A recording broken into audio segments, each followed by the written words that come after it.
사도행전 4장 32절 37절 한 목소리로 함께 읽겠습니다. 믿는 무리가 한 마음과 한 뜻이 되어 모든 물건을 서로 통용하고 자기 재물을 조금이라도 자기 것이라 하는 이가 하나도 없더라. 사도들이 큰 권능으로 주 예수의 부활을 증언하니 무리가 큰 은혜를 받아 그 중에 가난한 사람이 없으니 이는 밭과 집 있는 자는 팔아 그 판 것의 값을 가져다가 사도들의 발 앞에 두매 그들이 각 사람의 필요를 따라 나누어 줌이라. 구브로에서 난 레위족 사람이 있으니 이름은 요셉이라. 사도들이 일컬어 바나바라 번역하면 위로의 아들이라 하니 그가 밭이 있음에 팔아 그 값을 가지고 사도들의 발 앞에 두니라. 아멘. 우리가 잘 아는 옛말 가운데 호사유피 인사유명이라고 하는 말이 있습니다. 혹시 여러분 어떤 뜻인지 기억하시겠습니까? 호사유피 인사유명. 호랑이는 죽어서 가족을 남기고 사람은 죽어서 이름을 남긴다라는 것입니다. 여러분은 죽어서 뭘 남기시겠습니까? 이런 생각을 해봤습니다. 호랑이가 그래 나는 죽어서 가족을 남겨야 되겠다. 그래서 그 가족을 매일 관리하고 막 하고 살아갔을까요? 호랑이가 내가 가족을 남겨야 되겠다라는 각오를 가지고 그 마음으로 호랑이의 그 삶 동안 호생을 그렇게 누렸을까요? 그러지 않았을 겁니다. 사람은 죽어서 이름을 남긴다라고 하지만 내가 이름을 남겨야 되겠다라는 마음을 가지고 인생을 살아서 그 이름을 남기게 됐을까? 내가 무엇을 남겨야지 하는 마음을 가지고 살아서 그것을 남기게 되는 것이 아니라 사실은 돌아보면 살고 나니까 그게 남아있는 것입니다. 그 사람이 살고 나니까 내가 무엇을 남겨야 되겠다라고 해서 남긴 것이 아니라 그 사람이 떠나고 나니까 그 사람이 지나고 나니까 그 자리에 남아있는 것, 그것이 바로 그의 이름이다라는 것입니다. 이 말과 가장 잘 어울리는 인물이 바나바라고 하는 사람입니다. 사실은 바나바를 묵상하면서 생각하면서 떠올랐던 이야기가 지금 이야기했던 호랑이는 죽어서 가족을 남기고 사람은 죽어서 이름을 남긴다라는 것입니다. 사실은 그냥 한글로 해도 되는데 이제 한자로 쓰면 조금 더 있어 보여서 그렇게 한자로 했습니다. 오늘의 본문에 가장 등장하는 바나바, 이 모습이 첫 번째 모습입니다. 오늘 본문 36절, 37절 우리 세 번역으로 한번 읽어보겠습니다. 36, 37 시작. 키프로스 태생으로 레위 사람이요 사도들에게서 바나바 곧 위로의 아들이라는 뜻의 별명을 받은 요셉이 자기가 가지고 있는 밭을 팔아서 그 돈을 가져다가 사도들의 발 앞에 놓았다. 바나바라고 하는 이름이 등장한 장면이 바로 이 장면입니다.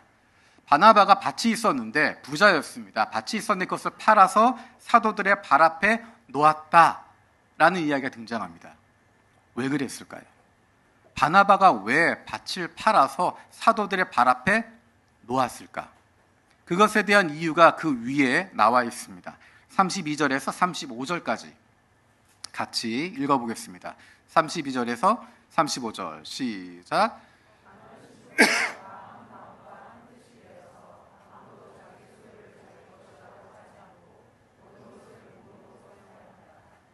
사도는 큰 능력으로 주 예수의 부활을 증언하였고 사람들은 모두 큰 은혜를 받았다.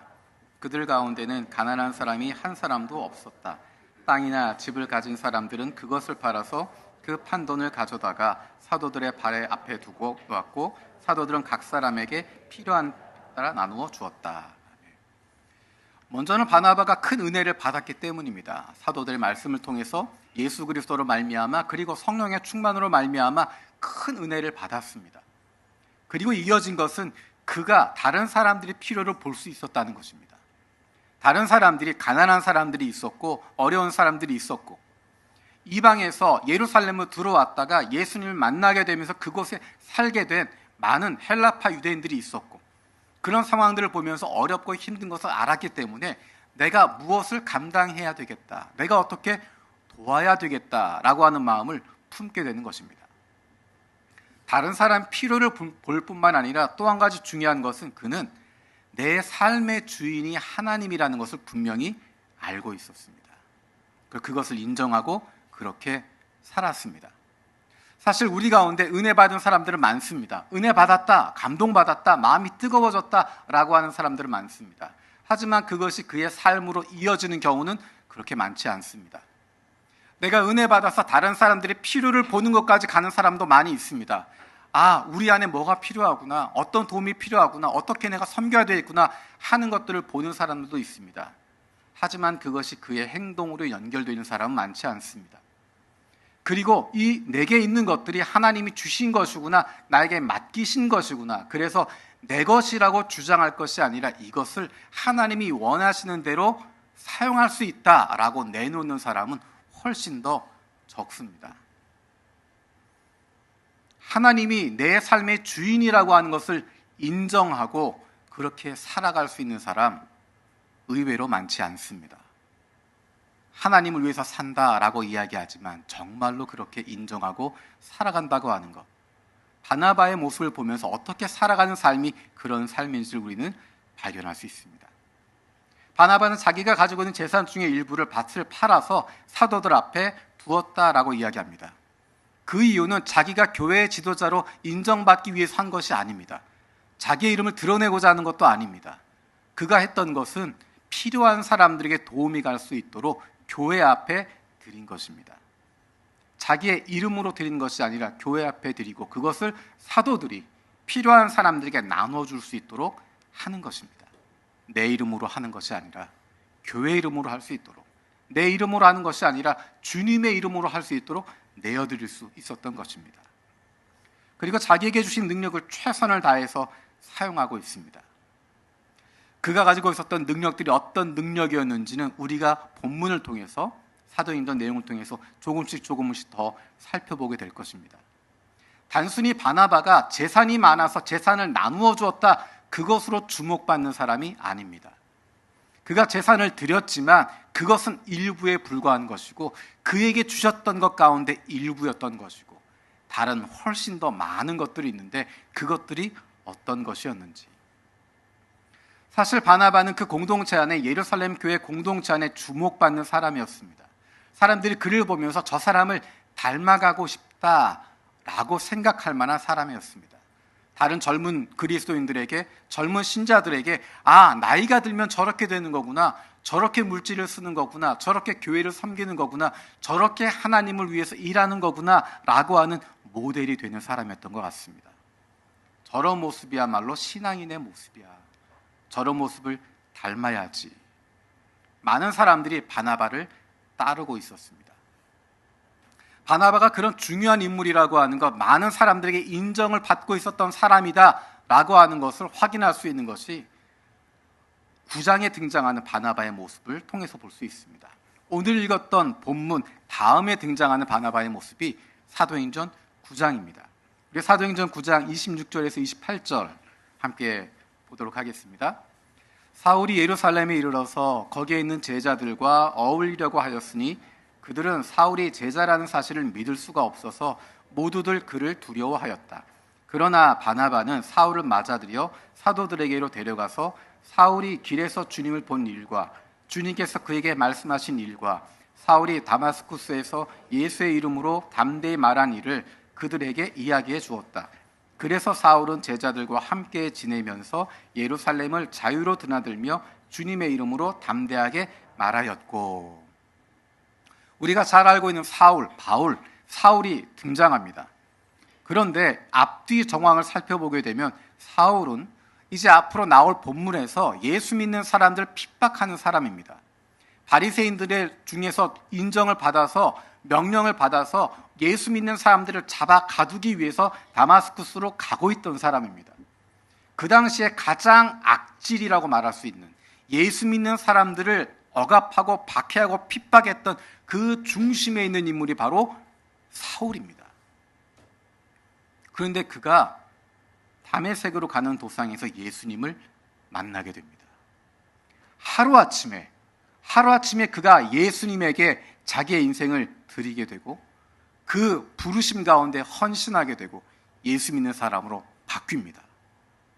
하루아침에 달라집니다.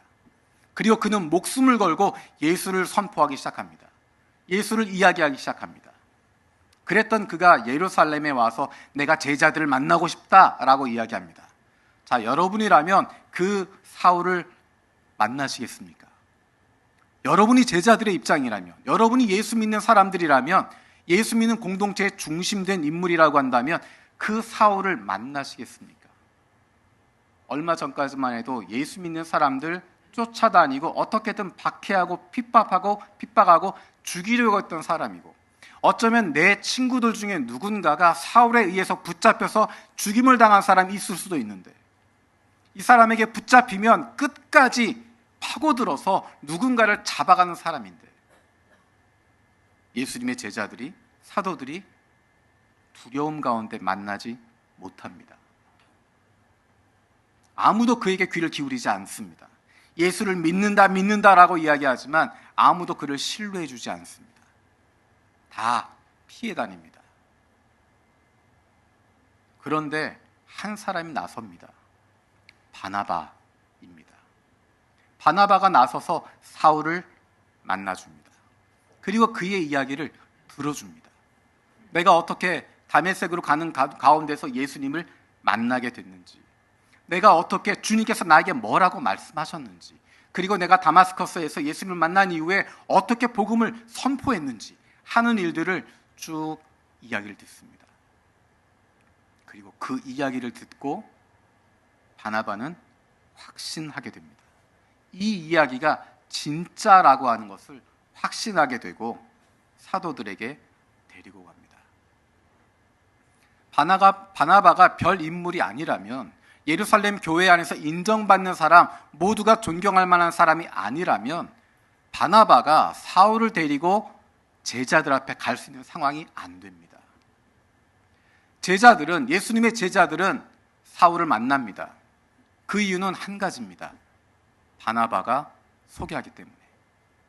사울은 믿을 수 없지만, 그 사람은 신뢰할 수 없지만, 그를 천거한, 그를 데리고 온 바나바를 신뢰하기 때문에, 바나바는 믿을 만한 사람이기 때문에 만나게 되고 이야기를 듣게 됩니다.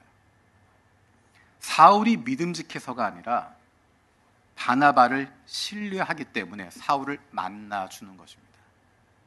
우리가 일본에 살기 때문에 이 문화를 굉장히 쉽게 이해할 수 있어요. 일본에서의 추천 문화, 공채가 아니라 추천으로 회사에 들어가기도 하고 여러 가지 일들을 하게 됩니다.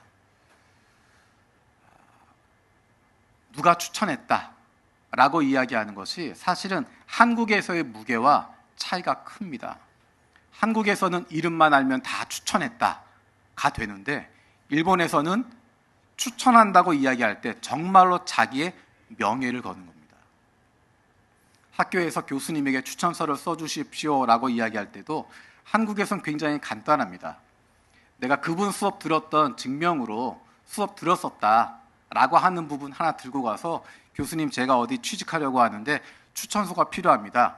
교수님이 이 분야에 그래도 저명하신 분이니까 추천서 하나 써주십시오. 그러면 교수님이 얘가 내 수업 들었나 안 들었나 보고, 조금 더 자세히 보시는 분은 내가 얘를 성적을 뭘 줬었나 확인해 보고, 그리고 추천해 줍니다. 근데 일본에서는 어떨까요? 그렇게 해서 추천하지 않습니다. 웬만큼 친한 사람인데도 다른 사람에게 잘 추천하지 않습니다. 왜냐하면 내 명예가 걸렸기 때문에. 추천을 받은 사람도 그 사람이 아니라 그를 추천해 준 사람을 보고 믿고 받아줍니다. 바로 이 모습이 바나바가 사울을 제자들에게 추천하고 있는 부분입니다. 사울을 직접 데리고 제자들 앞에 서서 사울을 대신해서 바나바가 이야기해주고 있습니다. 바나바는 교회 안에서 지도자였고 인정받는 사람이었고 신뢰받는 사람이었고, 그를 통해서 다른 사람을 믿어줄 수 있는 사람이고 다른 사람을 세워주는 사람이었습니다. 그리고 다시 등장하는 부분이 사도행전 11장입니다. 사도행전 11장 21절에서 26절 우리 함께 읽도록 하겠습니다. 21절에서 26절 시작.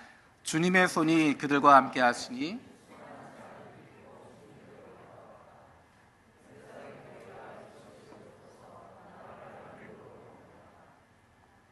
바나바가 가서 하나님의 은혜가 내린 것을 보고 기뻐하였고 모든 사람에게 굳센 마음으로 주님을 의지하라고 권하였다.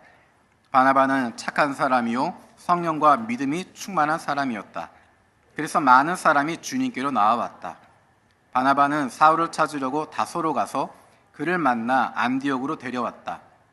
두 사람은 1년 동안 줄곧 거기에 머물면서 교회에서 모임을 가지고 많은 사람을 가르쳤다. 제자들은 안디옥에서 처음으로 그리스도인이라고 불리었다. 우리가 앞으로 살펴보겠지만 예루살렘 교회 안에 벌어진 박해로 말미암아서 스데반이 죽임을 당하게 되는, 그리고 이어지는, 사실은 사울이 중심되어 있었던 그런 박해, 그것을 피해서 사람들이 도망치게 되는데, 그때 도망쳤던 사람들 가운데 일부가 안디옥에 가게 됩니다. 그리고 그것에서 유대 사람 말고 이방 사람들에게도 복음을 전하기 시작하고, 그러다가 수많은 사람들이 예수를 믿게 됩니다. 안디옥에서 수많은 사람이 예수를 믿게 됐다라고 하는 이야기를 예루살렘 교회가 듣고 그곳 사람들을 도와줄 수 있는 가장 좋은 사람을 안디옥으로 파송하게 됩니다. 예루살렘 교회에서 밀려난 것이 아니라 예루살렘 교회에서 가장 능력 있고 인정받고 훌륭한 사람인데, 이런 사람이야말로 안디옥 교회에서 새로 예수 믿은 사람들, 이방인 그리스도인들, 그들을 잘 세워줄 수 있고 교회를 든든히 세울 수 있겠다라고 신뢰받는 사람, 바나바를 안디옥으로 보냅니다. 안디옥 교회의 적임자였기 때문입니다. 그가 어떤 사람이었는지를 표현하고 있는 것이 24절에 있는 내용입니다. 우리 24절 같이 읽어볼까요? 바나바는 착한 사람이요 성령과 믿음에 충만한 사람이었다. 그래서 많은 사람이 주님께로 나아왔다. 사실은 이 모습이 하나님께서 원하시는 공동체의 진정한 리더십을 가지고 있는 사람의 모습입니다. 착한 사람이었다. 그는 좋은 성품을 가지고 있는 사람입니다. 좋은 성품을 가지고 하나님이 원하신 일들을 감당할 수 있는 사람이었습니다. 뿐만 아니라 그는 성령과 믿음이 충만한 사람이었습니다. 그가 착한 사람이었는지 성령과 믿음이 충만한 사람이었는지 어떻게 알 수 있을까? 그가 살아온 길을 보면 아는 것입니다. 그가 지나간 곳을 보면 아는 것입니다. 그의 삶을 통해서 드러나는 것입니다. 그가 걸어가고 있는 길을 보면 보입니다. 그가 자기 욕심으로 살아간 사람이었는지, 자기 욕망대로 살아간 사람이었는지, 아니면 하나님의 뜻을 이루고자 했던 사람이었는지, 바나바가 지나간 모습을 보고 나면 그 모습이 보이게 됩니다. 바나바는 안디옥에 가서 필요를 보고, 사람들의 필요를 보고 여기에 적합한 사람이 있다는 것을 깨닫게 됩니다. 그리고 그가 이끌어내는 사람이 바로 사울입니다. 사울은 예수님의 제자들을 만났지만, 예루살렘에서 만났지만 그는 고향으로 다시 돌아가서 오랜 시간을 보내게 됩니다. 하지만 그를 다시 불러오는 사람이 바나바였습니다. 그리고 바나바가 사울을 지도해 줍니다. 어쩌면 사울은 공동체에 대한 경험이 없었던 사람일 텐데, 공동체 안에서 어떻게 믿음을 세우고 어떻게 격려하고 어떻게 세우는지, 어떻게 공동체를 만들어가는지에 대해서 솔선수범하며 보여주면서 이끌어갑니다. 많은 것들을 가르쳐주고 보여줍니다. 그래서 그 뒤로 등장하는 표현이 바나바와 사울이라고 하는 표현이 등장합니다. 바나바와 사울. 안디옥 교회에서 바나바는 사울을 잘 이끌어주고 그가 가지고 있는 잠재력을 발휘할 수 있도록 만들어주고 그가 좋은 리더가 될 수 있도록 만들어줍니다. 그리고 점점 사울이 성장해 나가는 것을 보게 됩니다. 그리고 바나바는 늘 사울을 데리고 다니면서 그를 키워줍니다.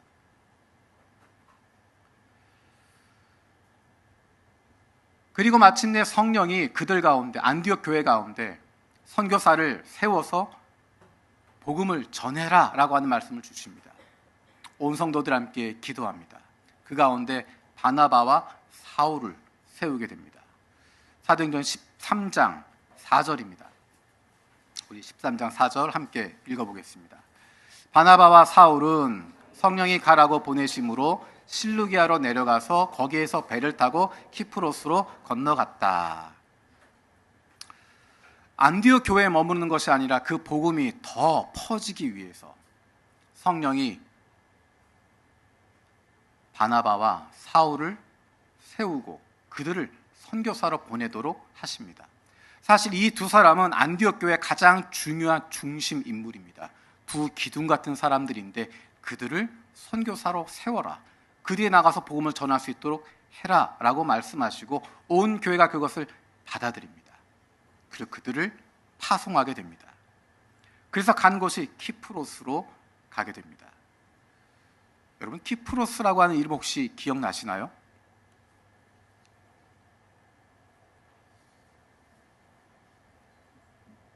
기억나십니까?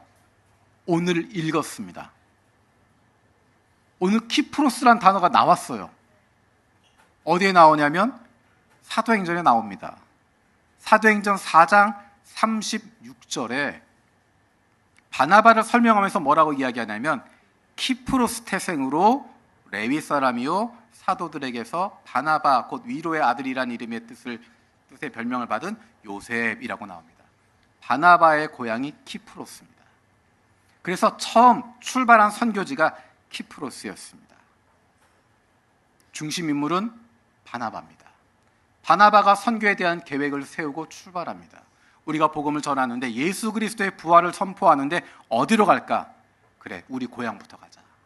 그래서 키프로스로 움직이게 됩니다. 바나바와 사울은 그렇게 출발합니다. 13장 13절 한번 읽어보겠습니다. 13장 13절 시작. 바울과 그 일행은 바보에서 배를 타고 밤빌리아에 있는 버가로 건너갔다. 그런데 요한은 그들과 헤어져서 예루살렘으로 돌아갔다. 여기에 여러 가지 일들이 한꺼번에 나와 있는데 한 절로 되어 있지만 굉장히 중요한 사건이 여러 가지가 있습니다. 마지막에 보면 그런데 요한은 그들과 헤어져서 예루살렘으로 돌아갔다라고 이야기합니다. 여기 나와 있는 요한은 마가를 이야기하는 것입니다. 마가 요한이라고 부릅니다. 예루살렘에 있던 사람이에요. 예루살렘에 있던 사람인데 바나바의 조카였는데 예루살렘에 있는 사람이었는데 바나바와 사울을 따라서 예루살렘에서 안디옥으로 내려온 사람입니다. 마가라고도 하는 요한이라고 성경은 기록합니다. 그런데 그가 바나바를 따라서 선교여행을 갔다가 출발했다가 중간에 돌아가 버립니다. 근데 그곳이 어디냐면 밤빌리아라는 곳입니다. 키프로스 섬에 있다가 이제 아시아 본 대륙으로 들어가게 되는데 굉장히 힘들고 어려운 상황이 펼쳐집니다. 어떤 이유인지 명확하게 표현되어 있지는 않지만 마가 요한은 돌아가 버리고 거기서 생기는 큰 변화가 한 가지 있는데 13절 맨 앞에 뭐라고 되어 있나요? 바울과 그 일행은 이라고 되어 있습니다. 그 앞에 출발할 때는 바나바와 사울은 이라고 되어 있는데 13장 13절부터 바울과 그 일행은 이라고 하는 표현으로 바뀝니다. 그리고 그 뒤에서부터는 계속해서 바울과 바나바라는 표현으로 바뀝니다. 바나바와 사울 하다가 바울과 바나바 하다가 이름 왔다 갔다 할 수도 있지라고 생각할 수 있지만 사도행전에서 그 이름의 순서가 바뀌었다고 하는 것은 그 인물의 중요도가 바뀐 것입니다. 이전까지는 바나바가 중심이었고 바나바가 계획을 세우고 바나바가 이끌어가고 바나바가 하는 가운데 사울이 함께했지만 이제는 바울이 중심이 되고 바나바가 거기에 동참하는 모습으로 바뀌게 됩니다. 사실 이것은 그 당시 사람들의 평가는 아닙니다. 여전히 사람들에게 있어서는 바나바가 훨씬 더 중요한 사람입니다. 바나바가 영적인 권위를 가지고 있고 그는 예루살렘 교회에서 파송받은 사람이고 인정받는 사람이고 그가 여전히 나이도 있고 모든 면에서 바울보다 위에 있는 사람으로 평가했습니다. 하지만 사도행전을 기록하고 있는 누가는 이제부터 영적인 권위가 바나바에서 바울로 넘어갔다고 하는 것을 분명하게 보여줍니다. 재미있는 것은 바나바가 그것을 압니다. 바나바가 그 선교 여행 가운데 그것을 깨닫게 됩니다. 하나님께서 바울을 쓰시는구나. 내가 그동안 키웠던, 내가 그동안 돌봤던 바울이 아니구나. 하나님이 기뻐하신 일들이 이 사람을 통해서 드러나게 되는구나. 이제 나는 뒤로 물러서야 되고 바울이 앞으로 나서야 되는구나 라고 하는 부분을 깨닫게 됩니다. 그것을 극명하게 보여주고 있는 것이 2차 선교 여행을 출발할 때의 모습입니다. 우리 15장 37절에서 40절 함께 보겠습니다. 시작. 그런데 바나바는 마가라는 요한도 데리고 가려고 하였다. 그러나 바울은 밤빌리아에서 자기들을 버리고 함께 일하러 가지 않은 그 사람을 데리고 가는 것을 좋게 여기지 않았다. 그래서 그들은 심하게 다툰 끝에 서로 갈라서고 말았다. 바나바는 마가를 데리고 배를 타고 키프로스로 떠나갔다. 그러나 바울은 실라를 택하고 신도들로부터 주님의 은혜가 함께하기를 바라는 인사를 받고서 길을 떠났다. 조금 전에 이야기했던 것처럼 지금까지는 바나바가 중심이었습니다. 그런데 확실하게 영적인 권위가 바울에게로 넘어가고 바나바는 뒤로 물러서게 됩니다. 조금 전에 우리가 13절에 읽었던 마가라고 하는 사람, 이 사람이 큰 문제를 일으키게 됩니다. 선교여행 같이 출발했지만 중간에 돌아가 버렸던 바나바의 조카 마가라고 하는 요한. 2차 선교여행을 다시 하게 될 때 바울과 바나바는 계획을 세웁니다. 우리가 복음을 전했던 그곳에 다시 가서 그것을 굳세게 해주자, 다시 돌아보자 라고 계획을 세웁니다. 거기까지는 뜻이 맞았습니다. 그런데 부딪히는 부분이 생기는데 바나바가 한 가지 요청을 합니다. 마가를 데리고 가자. 지난번에 실패했던, 지난번에 바울과 바나바를 버리고 예루살렘으로 도망쳐버렸던, 실패해버렸던 마가를 다시 데리고 가자. 그에게 한 번 더 기회를 주자. 그때 바울의 모습이 굉장히 단호합니다. 우리를 배신했던 그 사람 받아줄 수 없어. 우리가 얼마나 힘들고 어려웠는데 그 시간에 함께 하지 않았던 마가 같이 갈 수 없어. 여기에는 마가에 대한 감정도 담겨져 있고 어쩌면 바나바에 대한 감정도 담겨져 있는 것 같습니다. 그래서 잘 나오지 않을 표현인데 사도행전이 뭐라고 이야기하냐면 둘이 심하게 다툰 뒤에 서로 갈라서고 말았다. 복음을 위해서 예수 그리스도 이름을 선포하자라고 하는 똑같은 목적이 있었지만 그들이 다투게 됩니다. 말다툼은 조그마한 정도가 아니라 심하게 다투었다라고 이야기합니다. 그리고 서로 갈라서고 말았다. 사실 교회의 중심은 바나바였습니다. 바나바가 자기가 주도권을 가지고 밀어붙일 수도 있는 상황인데 갈라지게 되는 상황에서 영적인 중심은 바울에게로 넘어가게 됩니다. 온 교회가 축복의 말을 하게 되고 주님의 은혜가 함께하기를 바란다라는 인사를 하면서 바울과 실라를 보내게 됩니다. 그리고 바나바는 조용히 마가를 데리고 키프로스로 떠나게 됩니다. 그리고 사도행전에서 그의 이름은 더 이상 찾아볼 수 없습니다. 사도행전의 주인공으로 이제 주목받는 사람은 바울입니다. 바울이 주목받게 되고 바울이 드러나게 되고 바나바는 사라집니다. 근데 재미있는 것은 바나바의 이름이 등장하는 곳이 어디냐? 사도행전에 등장하지 않지만 바울 서신에 바나바의 이름이 등장합니다. 골로새서 4장 10절 말씀 함께 보도록 하겠습니다. 골로새서 4장 10절 함께 읽겠습니다. 나와 함께 갇혀있는 아리스다고와 바나바의 사촌인 마가가 여러분에게 문안합니다. 마가가 여러분에게 가거든 잘 영접하라는 지시를 여러분이 이미 받았을 줄 압니다. 골로새서라고 하는 편지는 바울이 로마 감옥에 있으면서 1차 구금되었을 때 연금 상태로 있을 때 골로새에 있는 교회에 보낸 편지입니다. 그러니까 지금 바울은 굉장히 힘들고 어려운 상황 가운데 있습니다. 그 상황에서 편지를 쓰고 있는데 여기에 바나바의 이름이 등장합니다. 사실은 마가를 소개하기 위해서 바나바라고 하는 이름을 등장시키는 겁니다. 마가를 소개하기 위해서가 아니라 바나바를 소개하기 위해서가 아니라 마가를 소개하려고 하는 것입니다. 그런데 그가 바울과 함께 있습니다. 조금 전에 이야기했던 바울과 바나바가 서로 심하게 다투고 갈라지게 되었던 그 원흉이 바로 마가였는데 우리를 중간에 버리고 도망간 편하게 그 삶의 자리로 도망간 마가 절대로 받아들일 수 없다라고 이야기했던 바울이 로마 감옥에서 마가와 함께하고 있습니다. 바울이 힘들고 어려운 상황 가운데 처해 있을 때 그와 함께 로마 감옥에 있었던 연금 상태에 있는 그 어려움 가운데 있을 때 함께했던 사람이 바로 바나바의 사촌인 마가였습니다. 사도행전에서 헤어질 때 마가를 향한 원망도 많았고 그에 대한 불평도 많이 있었지만 지금 바울은 마가에 대해서, 바나바에 대해서 고마운 마음을 느끼고 있고 많은 애정을 가지고 있음을 보게 됩니다. 바울과 마가의 관계에 대해서 더 자세히 볼 수 있는 것은 바울의 마지막 편지인 디모데후서입니다. 디모데후서 4장 10절에서 11절 함께 보겠습니다. 시작. 데마는 이 세상을 사랑해서 나를 버리고 데살로니가로 가고 그레스게는 갈라디아로 가고 디도는 달마디아로 가고 누가만 나와 함께 있습니다. 그대가 올 때 마가를 데리고 오십시오. 그 사람은 나의 일에 요긴한 사람입니다. 디모데후서는 사도 바울이 이 세상의 여정의 마지막에 쓰고 있는 편지입니다.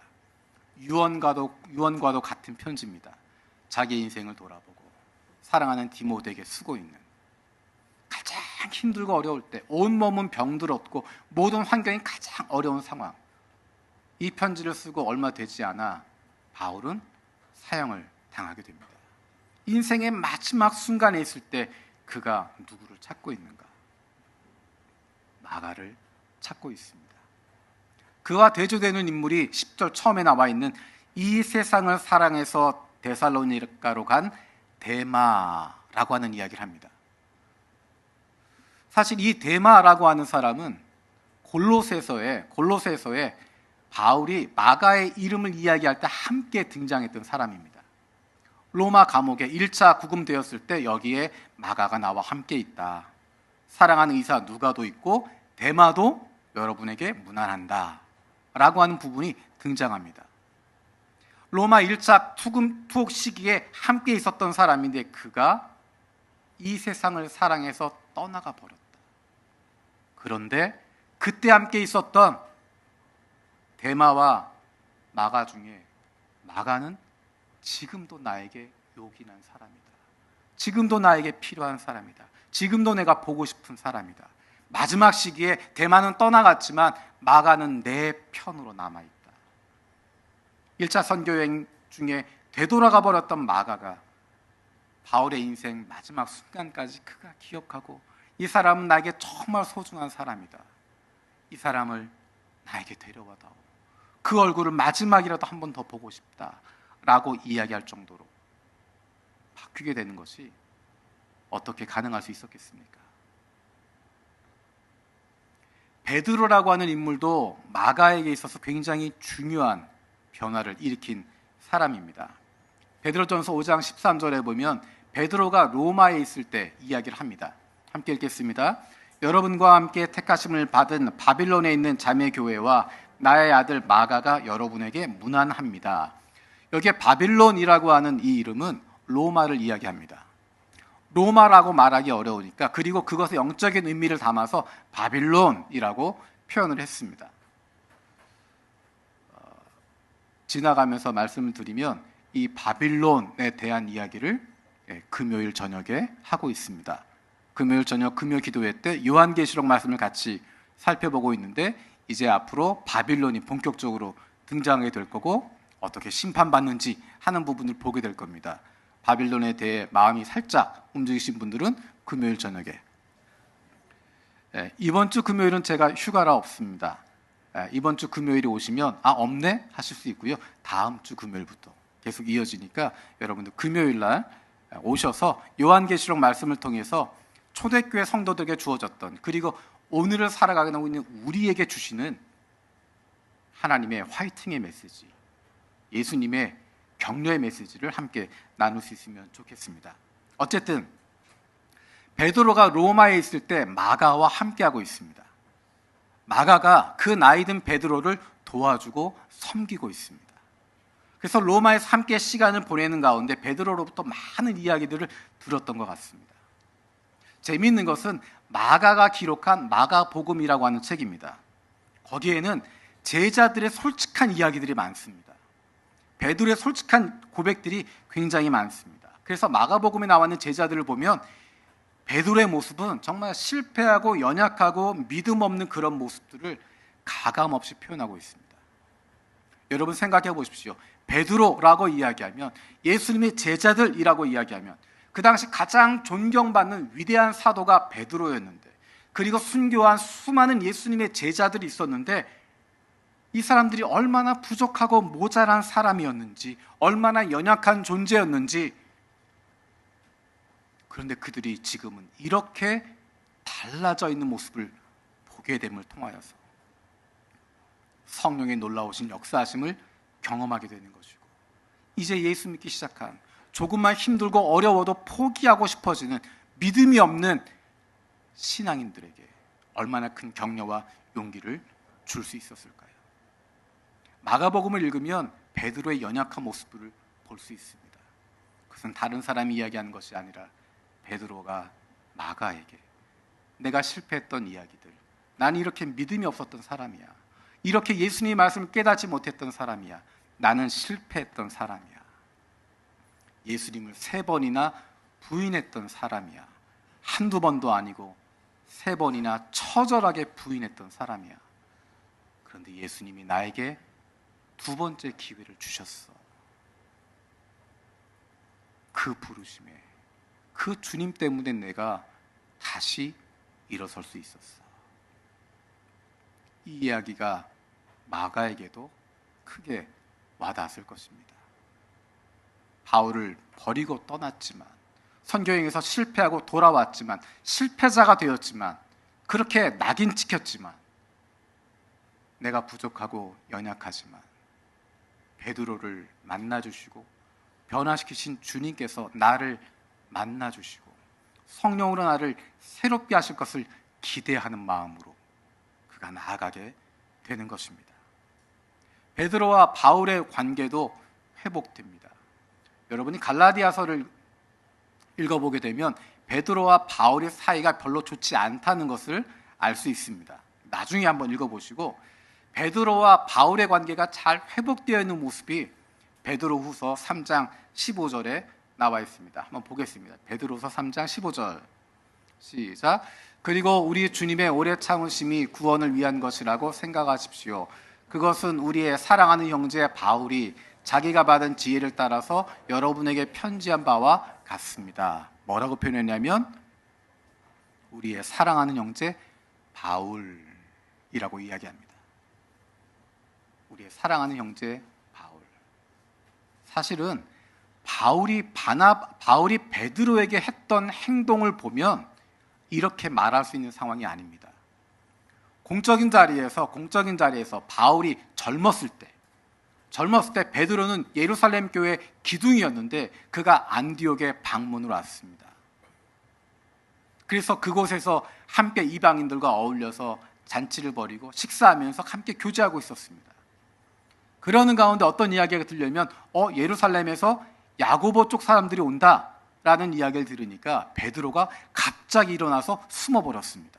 이방인들과 함께 교제하고 있는 그것을 트집 잡을까 봐, 그것이 문제가 될까 봐 치워버리고 없었던 척 해버리는 것입니다. 그렇게 끝나면 좋은데 바울이 그 자리에서 베드로에게 크게 야단을 칩니다. 젊은 바울이 교회 지도자였던 베드로에게 당신이 잘못한 것이다 라고 공개적으로 이야기를 합니다. 그리고 그 이야기를 편지에 써서 공개적으로 사람들 앞에서 이야기를 해버립니다. 베드로의 입장이라면 받아들이기 어려울 상황일 텐데, 베드로 후서에 보면 우리의 사랑하는 형제 바울이라고 부를 정도로 그들의 관계도 회복되게 됩니다. 우리는 사도행전에서 베드로와 바울에게 집중해 있습니다. 하지만 성경을 보면 군데군데 남아있는 소중한 사람들의 흔적들을 발견하게 됩니다. 바나바는 빛나는 역할을 했던 사람 아닙니다. 하지만 그를 통해서 공동체가 살아나게 됐고 그를 통해서 사울에게 기회가 주어졌습니다. 실패했던 마가 바나바가 붙들어 주었기 때문에, 그를 다시 일으켜 세워 주었기 때문에, 그를 베드로에게 연결시켜 주었기 때문에 실패했던 마가가 다시 일어설 수 있게 되었고, 그렇게 다혈질이었던 바울의 성품이 변화되어지는데도 바나바는 큰 일조를 하게 됩니다. 사람들은 그가 누군지 잘 모릅니다. 그가 했던 일들 잘 인정하지 않습니다. 그래서 눈에 보이는 사람, 그 사람만 이야기하고 그것만 기억합니다. 하지만 하나님이 기억하고 계십니다. 사람들은 몰라도 하나님은 알고 계시고, 사람들은 인정하지 못해도, 인정하지 않아도 하나님이 인정하고 계시고, 사람들은 잊어버려도 하나님은 기억하고 계십니다.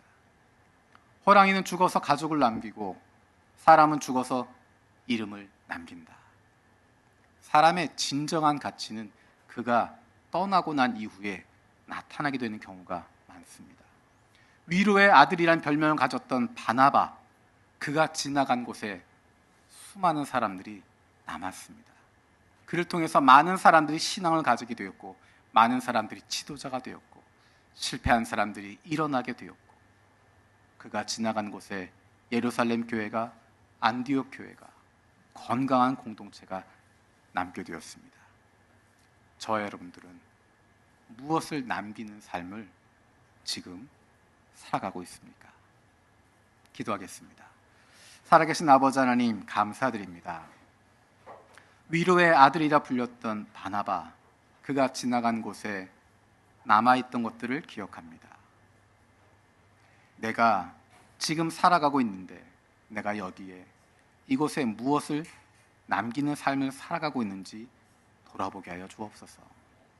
우리의 진정한 가치가 사람들이 모르고 인정하지 않아도 하나님이 기억하심을 잊어버리지 않게 하여 주시고, 하나님이 맡기신 인생을 주님이 기뻐하시는 삶으로 마음껏 누릴 수 있는 하나님의 사랑받는 자녀들 되게 하여 주옵소서.